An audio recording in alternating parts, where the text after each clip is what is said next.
नमस्कार दर्शकों, आप सभी से हमारा निवेदन है कि न्यू ऑनलाइन ज्ञान चैनल को सब्सक्राइब करें। Please subscribe do this channel. और आप सभी का हार्दिक स्वागत, अभिनंदन। और न्यू ऑनलाइन ज्ञान चैनल में आप सभी का बहुत बहुत धन्यवाद। जय हिंद। 11111111 स्कूल के 4 करीबी दोस्तों की आंखें नम करने वाली कहानी है, जिन्होंने एक ही स्कूल में कक्षा 12वीं तक पढ़ाई की है।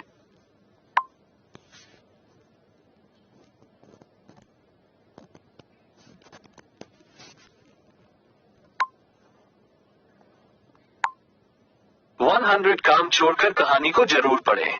11111111 स्कूल के 4 करीबी दोस्तों की आंखें नम करने वाली कहानी है, जिन्होंने एक ही स्कूल में कक्षा 12वीं तक पढ़ाई की है। उस समय शहर में इकलौता लग्जरी होटल था। कक्षा 12वीं की परीक्षा के बाद उन्होंने तय किया कि हमें उस होटल में जाकर चाय नाश्ता करना चाहिए। उन चारों ने मुश्किल से 40 रुपये जमा किए। रविवार का दिन था और 10:30 बजे वे चारों साइकिल से होटल पहुंचे। सीताराम, जयराम, रामचंद्र और रविशरण चाय नाश्ता करते हुए बातें करने लगे।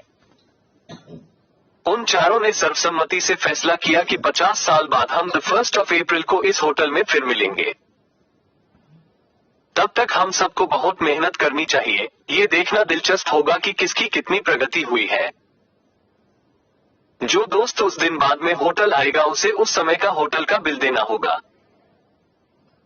उनको चाय नाश्ता परोसने वाला वेटर कालू ये सब सुन रहा था। उसने कहा कि अगर मैं यहाँ रहा तो मैं इस होटल में आप सबका इंतजार करूंगा। आगे की शिक्षा के लिए चारों अलग अलग हो गए।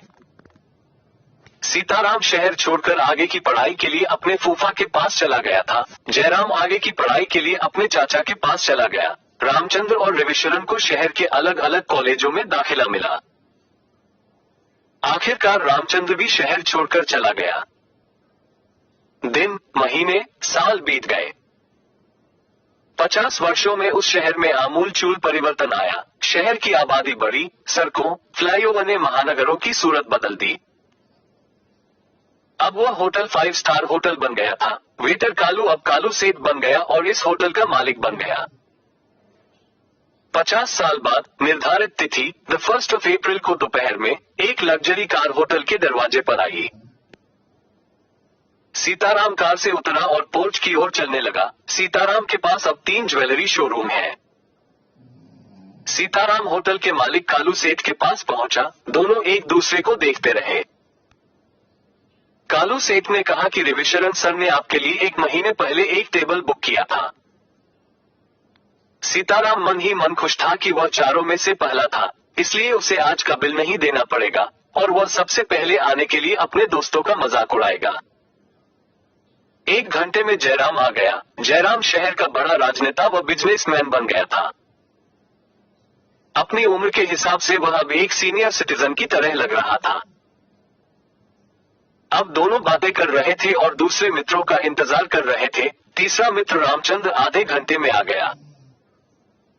उससे बात करने पर दोनों को पता चला कि रामचंद्र बिजनेसमैन बन गया है। तीनों मित्रों की आंखें बार बार दरवाजे पर जा रही थीं। रविशरण कब आएगा? इतनी देर में कालू सेठ ने कहा कि रविशरण सर की ओर से एक मैसेज आया है, तुम लोग चाय नाश्ता शुरू करो, मैं आ रहा हूं। तीनों 50 साल बाद एक दूसरे से मिलकर खुश थे। घंटों तक मजाक चलता रहा, लेकिन रविशरण नहीं आया। कालू सेठ ने कहा कि फिर से रविशरण सर का मैसेज आया है, आप तीनों अपना मनपसंद मेन्यू चुनकर खाना शुरू करें। खाना खा लिया तो भी रविशरण नहीं दिखा। बिल मांगते ही तीनों को जवाब मिला कि ऑनलाइन बिल का भुगतान हो गया है। शाम के 8 बजे एक युवक कार से उतरा और भारी मन से निकलने की तैयारी कर रहे तीनों मित्रों के पास पहुंचा। तीनों उस आदमी को देखते ही रह गए। युवक कहने लगा, मैं आपके दोस्त का बेटा यशवर्धन हूँ, मेरे पिता का नाम रविशरण है। पिताजी ने मुझे आज आपके आने के बारे में बताया था। उन्हें इस दिन का इंतजार था, लेकिन पिछले महीने एक गंभीर बीमारी के कारण उनका निधन हो गया। उन्होंने मुझे देर से मिलने के लिए कहा। अगर मैं जल्दी निकल गया तो वे दुखी होंगे, क्योंकि मेरे दोस्त तब नहीं हंसेंगे जब उन्हें पता चलेगा कि मैं इस दुनिया में नहीं हूँ, तो वे एक दूसरे से मिलने की खुशी खो देंगे। इसलिए उन्होंने मुझे देर से आने का आदेश दिया। उन्होंने मुझे उनकी ओर से आपको गले लगाने के लिए भी कहा। यशवर्धन ने अपने दोनों हाथ फैला दिए। आसपास के लोग उत्सुकता से इस दृश्य को देख रहे थे। उन्हें लगा कि उन्होंने इस युवक को कहीं देखा है। यशवर्धन ने कहा कि मेरे पिता शिक्षक बने और मुझे पढ़ाकर कलेक्टर बनाया। आज मैं इस शहर का कलेक्टर हूँ। सब चकित थे। कालू सेठ ने कहा कि अब 50 साल बाद नहीं, बल्कि हर 50 दिन में हम अपने होटल में बार बार मिलेंगे और हर बार मेरी तरफ से एक भव्य पार्टी होगी। अपने दोस्त मित्रों व सगे संबंधियों से मिलते रहो। अपनों से मिलने के लिए बरसों का इंतजार मत करो। जाने कब किसकी बिछड़ने की बारी आ जाए और हमें पता ही न चले।